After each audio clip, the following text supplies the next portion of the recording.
réveil Skyrock PLM. Opération multinationale dans la mer Baltique. La frégate multimission Bretagne a récemment rejoint une force navale de l'OTAN constituée de 5 nations, 4 frégates françaises, italiennes, danoises et néerlandaises, ainsi qu'un ravitailleur allemand. Lors de son intégration, la Bretagne a justement été ravitaillée par ce bâtiment allemand nommé Spessart. Ce qu'on voit au large des pays baltes permet de rassurer la zone, en plus d'améliorer la bonne coopération entre les différentes forces armées. Enfin, l'opération contribue également à la sécurisation du flanc et de l'OTAN.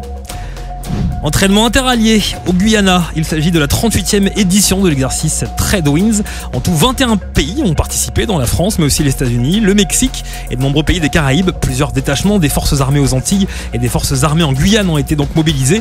Les Français ont notamment apporté leur expertise sur les engins explosifs improvisés et leur neutralisation. Un autre détachement français a pu performer 140 militaires sur la vie et les spécificités du combat en forêt équatoriale. D'autres exercices lors de cet entraînement ont permis aux différentes armées de consolider leur coopération. Le tout en plus de partager leur savoir-faire dans le combat en jungle, la cyberdéfense et la lutte contre le narcotrafic.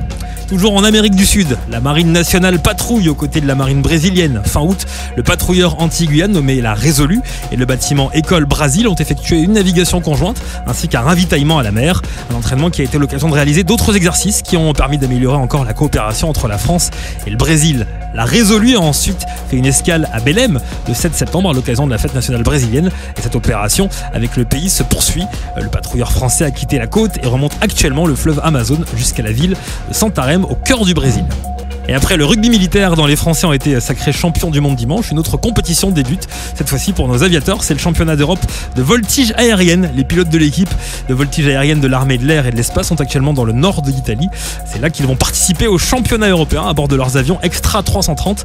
Et pour remporter la médaille d'or, les Français peuvent notamment compter sur leur leader, le capitaine Orlowski, qui était champion du monde Unlimited en 2015 et champion du monde freestyle l'an dernier. Skyrock PLM souhaite bonne chance à tous les aviateurs français qui se mesurent en ce moment aux as de toute l'Europe. Sur terre, sur mer, comme dans les airs. Skyrock PLM, en équipe avec Uneo, la mutuelle des forces armées.